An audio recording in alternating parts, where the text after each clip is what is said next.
I'll just let me start it.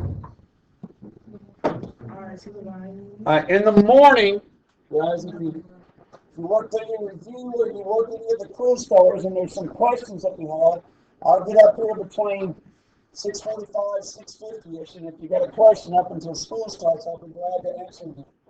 Remember, one of the things I'm going to do is we'll have a bonus on the test. The bonus will be based on one of these 4 topics: parent graphs, fractions to decimals, Pythagorean triples and special right triangles, and then finally multiplying 1 through 25 squared. Some way I'll create 4 questions about that, just similar to what we did on the quiz that we took in this chapter, and then you can answer the one that makes the most sense to you. Okay, what we have here is we have a system that you have to, or excuse me, not a system, you have an equation that you have to solve by graphing. We took a quiz on solve by graphing that I'll pass back to you when we get to the lab here shortly. And on that one, several of you just left the one with the absolute value blank, like it's just not something you're going to mess with. Guys, that's not acceptable. You gotta answer the problems, and there's some things that I tell you that I try to remind you of that you need to make sure you're aware of as well. Okay, if you're going to do number 9 there, x plus 2y is greater than or equal to -4. To be honest with you, I probably should have chosen a little different problem because I don't create any of the issues for you in this problem that are going to cause you to miss one. And those issues might be, remember, if it's greater than or less than, you have to use a dotted line when you graph. And then the other issue that shows up from time to time is right here, if the coefficient of your variable is negative and you divide by a -2, remember you have to reverse the symbol. Several of you didn't necessarily take care of that, so it causes a problem. Now, there is one issue that I notice that students from time to time will mess up, and that's a line with negative slope. So this problem has a y-intercept of -2. So when I go up 1 and left 2, up 1 and left 2, I draw my line in there. It's solid, and then greater than is shaded above. So there's that. It's number 9 on your test, or review. Guys, number 10. Again, I say this stuff, and it's not for my benefit, guys. It's for yours. This vertex, the vertex is at -5, -4.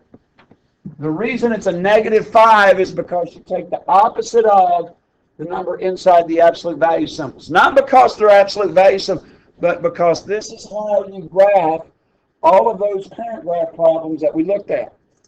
And it doesn't matter whether it's a times absolute value of x minus h or y equals a times x minus 4 or plus 5 squared. You move the parabola left. X plus 3 cubed.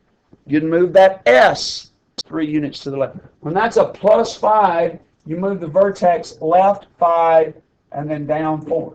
So I go to that dot right there. Then from that dot, you go up 3 and over 1, up 3 and over 1, and your line would be dotted. You'd do the same thing to the left, and then you'd shade below. So you'd shade all those points around out there. It's graphing. On QuizStar, there's a 5-question quiz on graphing equations. You just got to show me you know how to solve by graphing. This problem is kind of interesting because there's 3 graphs that you put on the same system here. So if I'm going to graph y is less than or equal to 2x minus 3, go up 2 and over 1, up 2 and over 1. I draw that in, and then because it's less than, I'm going to shade below this line. So I've got 3 different colored lines here. I'm going to do a black line, a red line, and a green line. So now y is greater than or equal to -2x plus 10. Okay, -2x is down 1 left, down and left.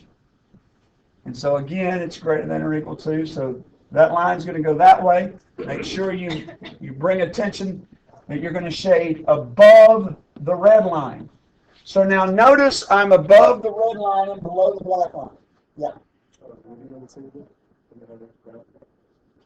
Yeah, I'll get there in just a second. And then here y is greater than or equal to 1. Remember, y is greater than or equal to 1 is a horizontal line. And so I'm going to be above that line. So then it's just a matter of finding what it is that meets these parameters. So that's above the blue line, like it says. It's above the red line. But at the same time, all of that stuff is true, and I'm still below the black line. So that upper right-hand corner right there is the area that makes how many of the equations, sir?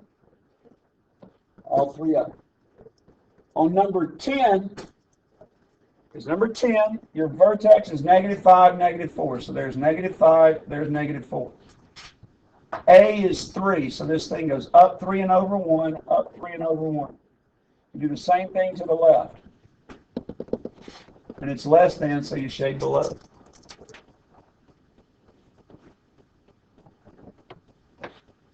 All right, before I go over the bonus, let me look back here at earlier in the day. I worked problem number 4 here, or excuse me, number 8 here. If there's a, and when I worked it, guys, it took me about 3 or 4 tries. So I want to try to work it again and see if I can't model for you how to run, right through the problem and get it right. I was in a hurry trying to buzz through getting us to the lab. So when I took those two and added them together, I made a mistake in my addition, but as one little mistake causes everything to mess up. And so now what I want to do is I want to eliminate that 2z. So what I'm going to do is I'm going to take x plus y plus 2z equals 5, and this bottom equation, multiply it by 2 and give me 4x plus 6y minus 2z equals 2. So that when I add them together, plus 7y equals 7, I now need to get rid of something. But the problem is I don't have anything easy here to eliminate. So what I decided to do was to multiply by 5 and -3. So 5 times 3 gave me 15x, 25y, and 45. -3 times that, -15x, -21y. Look at that. Did it again. I was trying to do it without making any mistakes, and I forgot to go 5 times 5 is 25. Let's see if I can. 3 times that is -15. 3 times that is -21. 3 times that is also -21. So this gives me 4y equals 24. So y is -6. Yep. +6. Not bad. Yeah. Struggling. So now I have 5x plus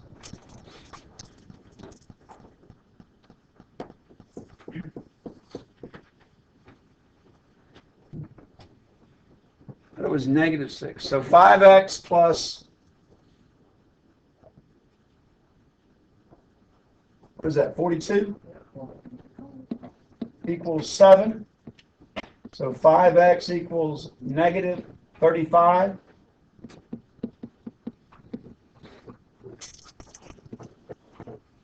So x is -7. So now I take that information, go up to the original problem up here. So I got -7 plus 6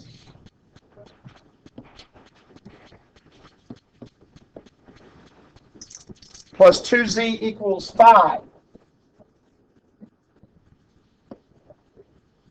That's -1, add it to the other side, 2z equals 6, z is 3. Okay, and so now my answers are -7, 6, and 3. If you were in here last period, you would have seen me work the problem and have to start over 2 or 3 times to get to -6, -7, 6, and 3. -7 plus 6 is -1. 2 times 3 is 6. -1 plus 6 gives me 5. And if I plug -7, 6, and 3 into all 3 equations, it works. As in my last period class, I plugged that in and I got like a terrible looking class, 34 thirds or 39 something. Guys, that's not going to happen. I'm telling you right now. And the questions I give you, they'll work out to be nice made whole numbers. If you mess up, just like I did last period, and start over if you have to. I've started over 3 different times. Work it out. Sum of the digits of a 2-digit number is 9. It's kind of an interesting problem. T plus U, that's a tens digit and a ones digit, units digit, equals 9. It says if the digits are reversed, the new number is 27 more than the original number. So if the digits of a 2-digit number is 10t plus U, so T would be like, to get 27, T would be like 2, and 7 would be like the units digit. That would make the number 27. So when they talk about the number, that's what they're talking about. This says, though, the digits are reversed. So what you would have to do is reverse the digits. 10U plus T. Reverse the digits. When I have the number 85 and turn the digits around, 58, now it's 5 times 10, which is 50, plus 8. 58. If I reverse those digits and do 8 times 10 plus 5, it becomes 85. So to set up a word problem here, if the digits are reversed, the new number is 27 more than the original number.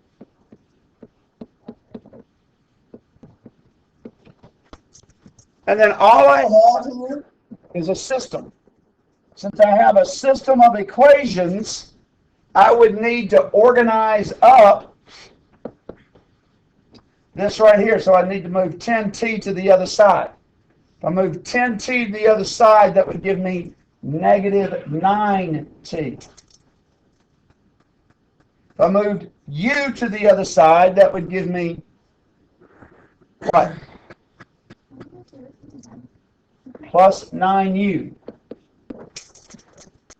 Look, guys, take your, so right, minus 10t minus 10t. T minus 10t is -9t. Plus u, how to get rid of a plus u? Minus u. Minus u. So with the equation right here, I now just need to decide, just make it as a decision. What would I multiply to eliminate there? 3. 3 wouldn't help me eliminate anything. I would have to multiply by 9. If I multiplied by 9, now the t's would be eliminated when I added them together.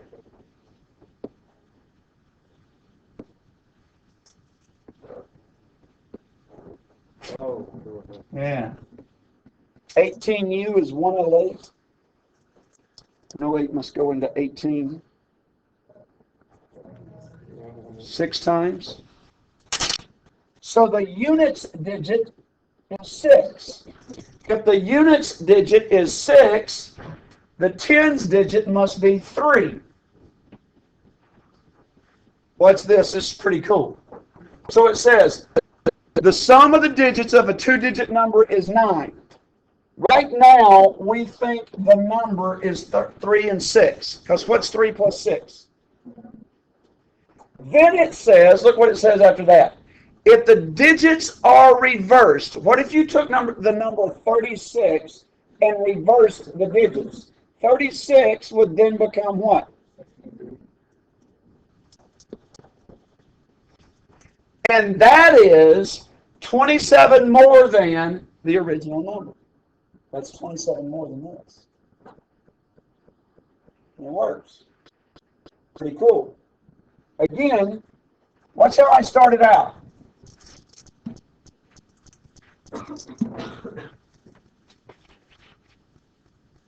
Let me start the problem over. Now we got a little knowledge about how it works. Watch. The sum of the digits of a two-digit number is 9. So t plus u equals 9. That's adding the numbers together. I had to have two letters, so I used t for tens digit, u for ones digit. Units, the units digit. So add them together and get 9. If the digits are reversed, it's 27 more than the original number. So there's the original number. And so then it's just a matter of setting the system up and solving the system.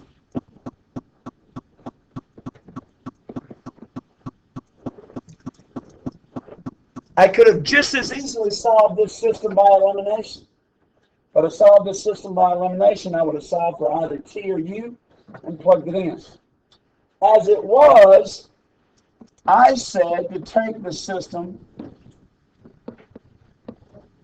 and do elimination. So I said to multiply by 9. So 9 times t was 9t. That got rid of my t's.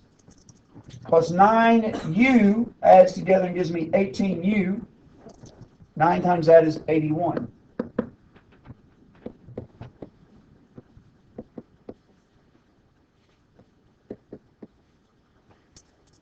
The thing that makes the number 36, guys, the thing that makes the number 36 is that the 3 is in a different place value than the 6. The 3 is in a different place value. If the 3 comes first, it's not the number 36 anymore, it's 63. Well, what's really cool about these is each one of those place values represents a different amount. I've seen these before being 3 equations and 3 unknowns by doing a 3-digit number. So then I used h, t, and u. And so the original number would be something like 100h plus 10t plus u. And that would be my 3 equations. The only thing that makes those so difficult is that the numbers get really big so fast. So a lot of times, as we're learning how to do 3x3 equations, what I will do and what I've done for you and what I can promise you tomorrow on your test is the numbers will work out to be whole numbers or small fractions. You'll see if you watch the video tonight of me working this problem during 6th period, the first 2 times I work it, I mess it all up. Yeah, I work it and I make a mistake in there, and I go back and correct it. What's odd about that is we think that you can't know how to do these and work them wrong. Guys, it's gonna happen all the time. But what I do that sometimes you guys don't do is that extra step to be worried about whether it's right or wrong. Because I'll do this. I'll miss the problem and have enough confidence in my abilities as a mathematician that I won't go straight to, I don't know how to do this. A lot of times, you guys will miss them and go, I don't know how to do this. Okay, that's not necessarily the case, guys. A long time after you learn how to shoot a basketball, that you can shoot it and make them on a consistent basis. It was a long time after I learned how to hit a baseball until I started hitting home runs. There's no doubt Tiger Woods knows how to hit a golf ball, but he doesn't do it right every time. Every one of us give all of those situations a free pass except when we sit in a math class. And as soon as we miss a problem, we go right to, I hate this stuff, it's no fun, it's da-da-da-da-da-da-da-da. Understand, guys, it's going to be part of the process as we move to our education, because it's not going away. You can't say, I don't like that math stuff, and you know, when you get to college, they'll go, oh, yeah, I'm serious, and you don't have to take it yet. We try to get you good enough that we can get through this part so you can go get on to whatever it is that you are going to study. All right? What I want you to do, guys,